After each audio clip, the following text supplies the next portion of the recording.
네, 국내에서 해외동포, 교포분들이 교통사고를 입을 수가 있습니다.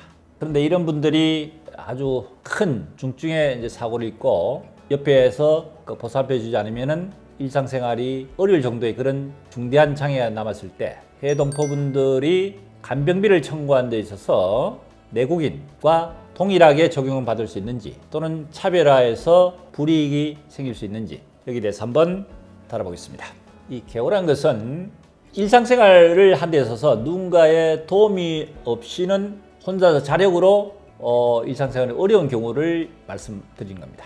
대표적인 경우가 이제 식사를 하는데 혼자서 하지 못한다든지 제대로 보행이 안 된다든지 또는 인지가 안 된다든지 옷을 입고 벗는 목욕시키는 데 있어서 누군가의 도움을 얻어야 된다든지 누군가의 도움이 없이는 생활이 어려운 경우 이것을 이제 개호 환자라 그러는데 여기는 일반적으로 이제 신체 개호와 정신 개호가 있습니다. 신체 개호라는 것은 본인이 움직임에 대 있어서 불편한 거죠. 보행이 안 되는 경우에 또는 혼자서 대소변이 안 되는 경우에 또는 식사를 혼자서 못하는 경우 이런 행위들에 대해서 간병의 도움을 받는 경우를 이야기하는 겁니다. 정신개호라는 것은 머리를 다쳐가지고 이제 치매라는 인지적인 장애가 발생해서 혼자서 집을 제대로 찾아오지 못한다든지 사람을 알아보지 못한다든지 정신적인 문제로 인해 가지고 누군가 계속해서 옆에서 보호 관찰하지 않으면은 안 되는 경우. 신체개호, 정신개호는 각각일 수도 있고 복합적으로 발생할 수도 있습니다. 가장 극단의 개호 킹문인가 되겠죠. 평생 침상에 누워 있으면 해가지고 목에 기관지 절개해서 기관지를 통해서 호흡을 한다든지 코에 콧줄로 해서 또는 뱃줄로 해서 캔 음식, 유동식으로 해가지고 관을 해서 이제 식사 공급한다든지 참 안타깝지만은 이런 경우가 생길 수 있습니다. 그럼 평생 누군가 옆에서 간호하지 않으면 굉장히 생명 위험이 올 수 있지 않겠습니까? 자, 이런 경우에 이제 개호비를 법적으로 받을 수가 있는데 그렇다면은 이런 개호 환자인 경우에 있어서 교포들, 해외동포들 같은 경우에 과연 내국인과 동일하게 똑같이 적용을 받을 수 있는지 차등이 되는지 어떨 것 같습니까? 하루에 한 사람 개호가 필요하다는 경우에 있어서 한 달에 한 10만 원이 넘습니다. 개호비 상당히 금액이 큽니다. 한 10년 정도 개호가 필요하다면 금액이 엄청나게 크겠죠. 자, 우리가 일반적인 교포라면은 크게 비자를 가지고 판단하는데 H2 비자, 관광 비자 또는 재동포 비자를 가지고 F4 비자, 국내에서 체류해서 계속해서 거주를 할 수 있도록 허가를 받은 비자. F4 비자 같은 경우에 있어서는 사실은 국내에서 계속 활동을 하고 본인이 직업을 가지고 생활할 수 있기 때문에 내국인과 크게 차이가 없습니다. 문제는 이제 H2 비자를 가지고 옵니다.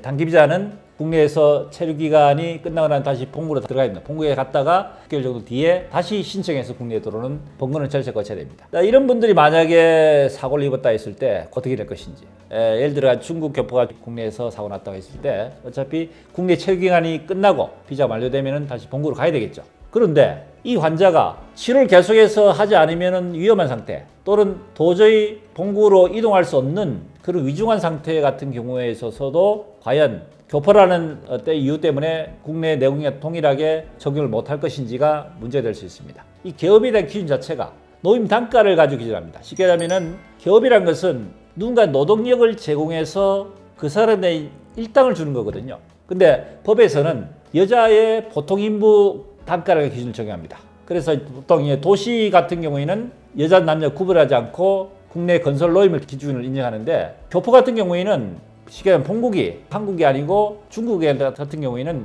그 주에 있는 단가가 있겠죠. 일당 노임이 있습니다. 그 단가로 하다 보면은 국내에서 인정하는 기업의 상당히 금액 차이가 크기 때문에 문제가 된다는 얘기입니다. 식물인간을 예를 들어 봅시다. 비자가 만료가 됐을 때 이분은 그러면 본국 갈 수 있는 사항은 안 된다고 했을 때 과연 어떻게 인정할 것인지 문제 되겠죠.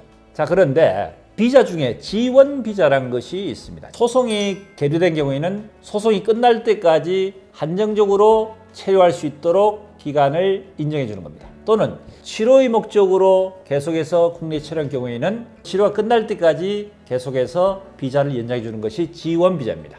H2 비자를 가지고 예를 들어 봅시다. H2 비자 기자가 끝나겠죠. 근데 만약에 피해자가 치료를 계속 여기서 국내에서 계속 한다든지 또는 소송을 진행했을 때 소송이 끝날 때까지 된 부분은 지원 비자 신청해서 계속 연장이 가능합니다. 근데 소송이 끝났을 때 그 다음에 지원 비자가 이제 만료가 되는데 소송 기간 중에도 인정이 되지만은 치료가 필요한 경우에는 치료 목적으로 국내에 체류할 수 있다 그랬죠. 그러면 소송이 끝나서 내가 피해 보상을 이제 받았겠죠.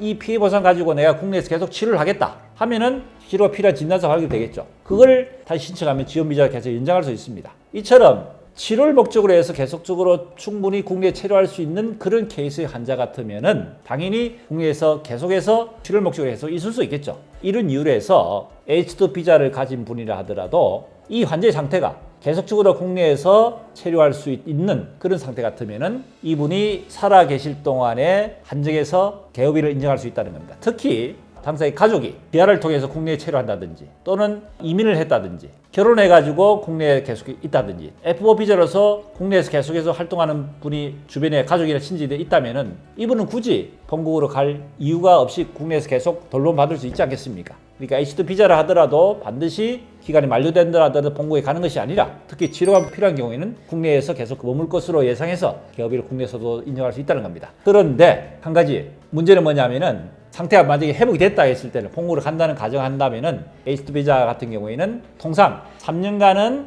보통 국내 체류할 수 있거든요. 그래서 3년간은 국내 소독, 다시 6개월간은 본국 소독, 또 3년간 국내 소독, 6개월 본국 소독에서 일시수익 산정에 있어서는 그렇게 기간을 국내 체류, 본국에 대한 기간을 나눠서 일시수익에 대한 가동기간이라든지 구간별로 구분해서 산정해서 인정하는 것이 법원의 입장이다 하는 것을 마지막 참고로 말씀드립니다. 자, 이번 시간에는 해외동포인 경우에 있어서 국내에서 계속 치료가 필요한 그런 케이스에 있어서 국내에 있는 분과 동일하게 인정해야 되는지에 대해서 실무적 관점에서 한번 살펴봤습니다. 네, 도움이 되셨으면 구독, 좋아요, 알림 설정 부탁드립니다.